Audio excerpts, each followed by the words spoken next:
Hello everyone, आज हम राजनीति विज्ञान का चैप्टर फर्स्ट शीत युद्ध का दौर के बारे में पढ़ेंगे। सबसे पहले आपका शीत युद्ध, इसका मीनिंग होता है जब दो या दो से अधिक देशों के बीच एक ऐसी स्थिति बन जाए कि लगे कि युद्ध होकर रहेगा परंतु वास्तव में कोई युद्ध ना हो। इसमें युद्ध की पूरी संभावना रहती है, युद्ध की आकांक्षा, युद्ध के जैसा डर, तनाव, संघर्ष जारी रहता है लेकिन युद्ध नहीं होता है।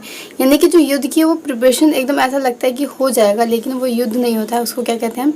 शीत युद्ध का दौर कहते हैं। और ये ऐसा किन दो देशों के बीच में हुआ था? अमेरिका तथा सोवियत संघ के बीच में हुआ था। तो आप इस लेसन में इस शीत युद्ध के दौर के बारे में पढ़ेंगे कि मतलब ये जो शीत युद्ध था उसके कारण क्या क्या थे होने के, फिर जब शीत युद्ध हुआ तो उसके परिणाम क्या थे, तो ये सब हम जानेंगे इस लेसन में। सबसे जो पहले शीत युद्ध है उसका जो दौर है आपका 1945 से लेकर 1990 तक चला।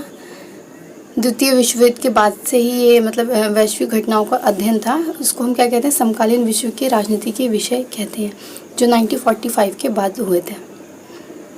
और इसमें है आपका जो शीत युद्ध की स्टार्टिंग, जो शुरुआत है शीत युद्ध की, वो कब से मानी जाती है? सेकेंड वर्ल्ड वॉर की समाप्ति के साथ ही शीत युद्ध की शुरुआत मानते हैं।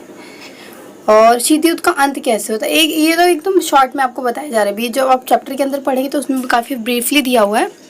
जैसे कि जो शीत युद्ध का अंत है उसको माना जाता है कि जो क्यूबा का मिसाइल संकट था वो शीत युद्ध का अंत था, लेकिन इसका जो प्रमुख कारण था वो सोवियत संघ का विघटन माना जाता है। यानी कि जो सोवियत संघ है उसके विघटन के साथ ही शीत युद्ध का अंत हो गया था। अब शीत युद्ध के कारण क्या क्या थे वो हम देखते हैं। फर्स्ट है अमेरिका और सोवियत संघ का महाशक्ति बनने की होड़ में एक दूसरे के मुकाबले खड़ा होना शीत युद्ध का कारण बना। यानी कि जो अमेरिका था और सोवियत संघ, ये दोनों मतलब एक पावरफुल कंट्री बनना चाहते थे। इस वजह से दोनों में एक मुकाबला मतलब हुआ और होड़ मची कि कौन ज़्यादा शक्तिशाली बन जाए। तो इस तरह से ये शीत युद्ध का एक रीज़न बना। और सेकेंड है इसमें आपका परमाणु बम से होने वाले विध्वंस की मार झेलना किसी भी राष्ट्र के बूते की बात नहीं थी। यानी कि इस टाइम पे ये दोनों ही हैं जो इनके पास क्या थे? परमाणु बम थे, मतलब मौजूद थे। तो ऐसा ही नहीं है कि अगर एक कंट्री अगर किसी के ऊपर परमाणु बम गिराएगी तो दूसरा नहीं गिराएगा। और जो इसके विध्वंस होगा वो मतलब ऐसा नहीं है कि अगर अमेरिका ने पहले गिराया तो अमेरिका को कोई नुकसान नहीं होगा। दोनों ही कंट्रीज़ का लगभग समान ही नुकसान होता। तो इस वजह से जो ये है मतलब एक शीत युद्ध का माहौल बना वहाँ पे कि युद्ध नहीं होना था लेकिन डर दोनों तरफ से था। थर्ड है दोनों महाशक्तियाँ परमाणु हथियारों से संपन्न थी। उनके पास इतनी क्षमता के परमाणु हथियार थे कि वो एक दूसरे को असहनीय क्षति पहुंचा सकते हैं। तो ऐसे में दोनों के रक्त रंजित युद्ध होने की संभावना कम रह जाती है। यानी कि जब हम जानते हैं ना कि दोनों पक्ष इतने मजबूत हैं तो बहुत कोशिश करते हैं कि मतलब ऐसी स्थिति ना आए कि जो है मतलब युद्ध है वो काफ़ी ज़्यादा विध्वंस हो। तो इस तरह से ये युद्ध नहीं हो पाया और ये शीत युद्ध ही रहा। फोर्थ है आपका एक दूसरे को उकसावे के बावजूद कोई भी राष्ट्र अपने नागरिकों पर युद्ध की मार नहीं देखना चाहता था, क्योंकि ये पता है दोनों ही कंट्रीज़ को कि अगर वो पहले स्टार्टिंग करेंगे तो वहाँ से भी रिवर्ट में मतलब कि जो प्रॉब्लम होगी वो कम नहीं होगी। तो इस वजह से जो मतलब युद्ध से जो प्रॉब्लम होगी, नागरिकों की जो हानियाँ होती हैं वो कोई भी कंट्री सहने के लिए तैयार नहीं थी। और फिफ्थ है दोनों राष्ट्रों के बीच गहन प्रतिद्वंदिता थी। यानी कि कंपटीशन बहुत ज़्यादा ही था दोनों राज्यों के बीच में, राष्ट्रों के बीच में, सॉरी। अब क्या है, शीत युद्ध के कारण आपने पढ़ लिए क्या क्या कारण थे। अब एक शीत युद्ध एक विचारधारा की लड़ाई, यानी क्या है, शीत युद्ध कोई लड़ाई नहीं थी। तो ऑब्वियस सी बात है कि दो विचारधाराओं के बीच में लड़ाई थी, एक है आपका अमेरिका और एक है सोवियत संघ। तो इसमें हम जानेंगे एक बार पढ़कर इसको क्या है। अमेरिका और सोवियत संघ के बीच विचारधाराओं की लड़ाई से तात्पर्य है कि दुनिया में आर्थिक सामाजिक जीवन को सूत्रबद्ध करने का सबसे अच्छा सिद्धांत कौन सा है। अमेरिका ऐसा मानता था कि पूंजीवादी अर्थव्यवस्था दुनिया के लिए बेहतर है, जबकि सोवियत संघ मानता था कि समाजवादी साम्यवादी अर्थव्यवस्था बेहतर है। यानी कि जो कन्फ्लिक्ट था दोनों के बीच में वो क्या था?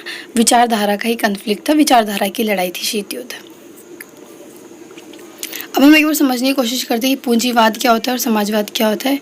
सरकार का हस्तक्षेप कम होता है, व्यापार अधिक निजी व्यवस्था। यानी कि एक ऐसी व्यवस्था जिसमें सरकार का जो हस्तक्षेप है वो बहुत कम हो, एकदम ना के बराबर हो, उसको क्या कहते हैं? हम पूंजीवाद की व्यवस्था कहते हैं। यहाँ पे जो संसाधन होते हैं वो निजी हाथों में होते हैं। और समाजवाद क्या होता है? समाजवाद एक ऐसी व्यवस्था है, यानी कि जो व्यवस्था है वो क्या है, सारे जो संसाधन है वो सरकार के हाथ में होते हैं और इसमें निजी व्यवस्था का मतलब विरोध होता है, यानी कि किसी के पास निजी संसाधन अवेलेबल नहीं होते हैं। इसको हम क्या कहते हैं? समाजवादी व्यवस्था कहते हैं। तो जो पूंजीवाद का समर्थक था वो कौन था? अमेरिका। और समाजवाद का जो समर्थक था वो है सोवियत संघ। अब इसमें ये आपकी नॉलेज के लिए है, प्रथम विश्व युद्ध कब चला था आपका? 1914 से लेकर 1918 तक, और द्वितीय विश्व युद्ध 1939 से 1945 तक चला था। सेकेंड वर्ल्ड वॉर के गुट, यानी कि जो द्वितीय विश्व युद्ध आपका हुआ था वो किन दो गुटों के बीच में हुआ था, ये देखते हैं। और कौन मतलब किसकी जीत हुई थी ये भी देखेंगे इसमें। मित्र राष्ट्र एवं धुरी राष्ट्र। जो सेकेंड वर्ल्ड वॉर है वो आपका किन दो राष्ट्रों के बीच में लड़ा गया था? मित्र राष्ट्र और धुरी राष्ट्र, ये दो गुट हैं। इसमें देखते हैं कि मित्र राष्ट्र में कौन कौन से देश आते हैं आपके और धुरी राष्ट्र में कौन कौन से हैं। तो मित्र राष्ट्र है जो द्वितीय विश्व युद्ध में सोवियत संघ, फ्रांस, ब्रिटेन, संयुक्त राज्य अमेरिका को विजय मिली। इन्हीं 3 राष्ट्रों को संयुक्त रूप से मित्र राष्ट्र के नाम से जाना जाता है। और दूसरा क्या आपका? धुरी राष्ट्र।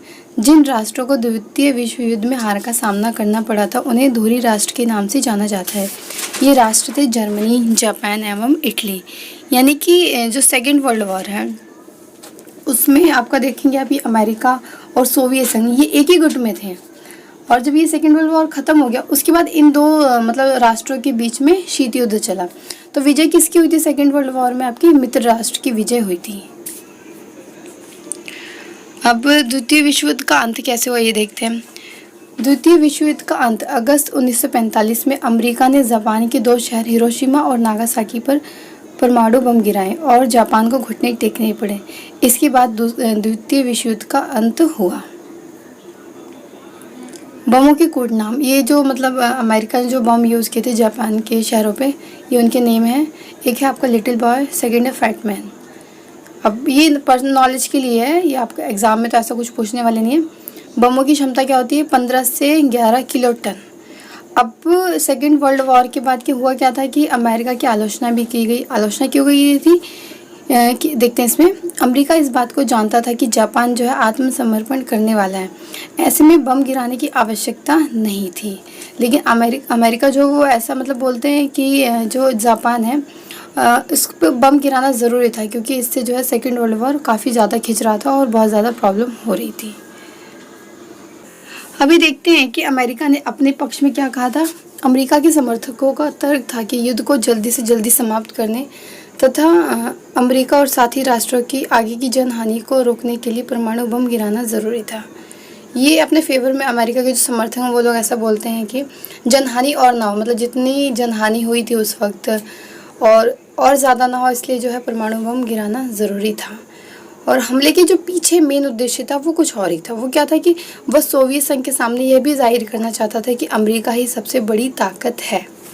तो ये इसका मेन मोटिव था। अभी देखेंगे, अभी मैंने आपको बताया था कि जो सोवियत संघ जो शीत युद्ध है उसके अंत का एक हम रीज़न मानते हैं क्यूबा मिसाइल संकट। इसके बारे में डीपली देखते हैं क्या है। क्यूबा एक छोटा सा द्वीपीय देश है जो कि अमेरिका के तट से लगा है। यह नज़दीक तो अमेरिका के है, लेकिन क्यूबा का जुड़ाव जो है सोवियत संघ से था और सोवियत संघ उसे वित्तीय सहायता देता था। सोवियत संघ के नेता निकिता क्रुश्चेव ने क्यूबा को रूस के सैनिक अड्डे के रूप में बदलने का फैसला किया। 1962 में उन्होंने क्यूबा को रूस के सैनिक अड्डे के रूप में बदल दिया। 1962 में क्रुश्चेव ने क्यूबा में परमाणु मिसाइलें तैनात कर दी। इन हथियारों की तैनाती से पहली बार अमेरिका नज़दीकी निशाने की सीमा में आ गया था। यानी कि जब क्यूबा में परमाणु मिसाइलें वगैरह तैनात कर दी गई थी तो वो अमेरिका के पास में था, तो वो क्या है एकदम से अमेरिका उसके निशाने पर आ गया था। हथियारों की इस तैनाती के बाद सोवियत संघ पहले की तुलना में अब अमेरिका के मुख्य भूभाग के लगभग 2 गुने ठिकानों या शहरों पर हमला कर सकता था। अमेरिका को इसकी खबर 3 हफ्ते बाद लगी। अमेरिका ने अपनी जंगी बेड़ों को आगे कर दिया ताकि क्यूबा की तरफ से जाने वाली सोवियत जहाज़ों को रोका जाए। इन दोनों महाशक्तियों के बीच एक ऐसी स्थिति बन गई कि लगा कि युद्ध होकर रहेगा। इतिहास में इसी घटना को क्यूबा मिसाइल संकट के नाम से जाना जाता है। इन दोनों महाशक्तियों के बीच एक ऐसी स्थिति बन गई कि लगा कि युद्ध होकर रहेगा। इतिहास में इसी घटना को क्यूबा मिसाइल संकट के नाम से भी जाना जाता है। क्यूबा मिसाइल संकट को शीत युद्ध का चरम बिंदु भी कहा जाता है क्योंकि पहली बार दो महाशक्तियां आमने सामने थीं।